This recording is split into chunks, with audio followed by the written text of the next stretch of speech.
দেশের শেয়ার বাজারের অন্যতম বড় আস্থার নাম স্কয়ার ফার্মা। এবার নিজের কোম্পানিতেই আরও বড় বিনিয়োগের পথে হাঁটছেন প্রতিষ্ঠানটির ব্যবস্থাপনা পরিচালক তপন চৌধুরী। সোমবার স্টক এক্সচেঞ্জের মাধ্যমে তিনি ঘোষণা দিয়েছেন, আগামী ৩০ কার্যদিবসের মধ্যে বাজার থেকে স্কয়ার ফার্মার ২০ লাখ শেয়ার কিনবেন তিনি। বর্তমান বাজার দর অনুযায়ী এই শেয়ারের মূল্য দাঁড়ায় প্রায় ৪০ কোটি টাকা। মূল বাজারের পাশাপাশি ব্লক মার্কেট থেকেও এই শেয়ার কেনা হবে। এমডির এমন ঘোষণার পরই নড়ে চড়ে বসেছে বিনিয়োগকারীরা।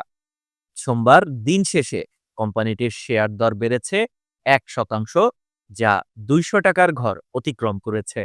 কিন্তু হঠাৎ কেন এই বিপুল বিনিয়োগ?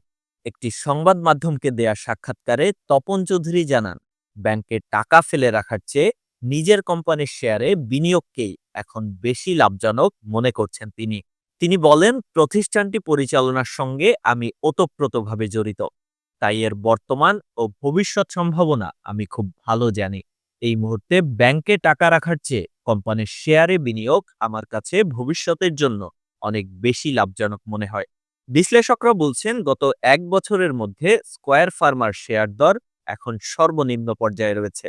অথচ সদ্য সমাপ্ত ২০২৪-২৫ অর্থ বছরে রেকর্ড ২,৩৯৭ কোটি টাকা মুনাফা করেছে কোম্পানিটি, আর লভ্যাংশ দিয়েছে রেকর্ড ১২০%।